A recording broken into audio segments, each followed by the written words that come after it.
یا ایھا النمل ادخلوا مساکنکم لا یحطمنکم سلیمان وجنودہ وهم لا یشعرون.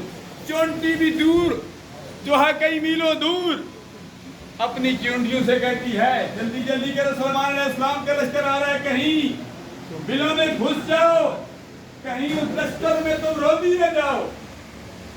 اللہ اللہ اس چونٹی کی آواز اللہ کے نبی نے سن لی. الحمدللہ ہمارا عقیدہ سچا سچا عقیدہ ہے.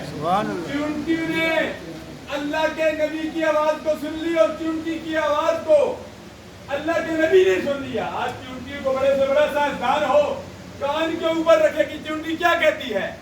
مجھے تو پتا نہیں، آپ کو بھی پتا نہیں چونٹی کیا کہتی ہے، لیکن چونٹی کی آواز کو سلیمان علیہ السلام نے سن بھی لیا اور چونٹی کی جو زبان تھی اس کو بھی سمجھ گئے.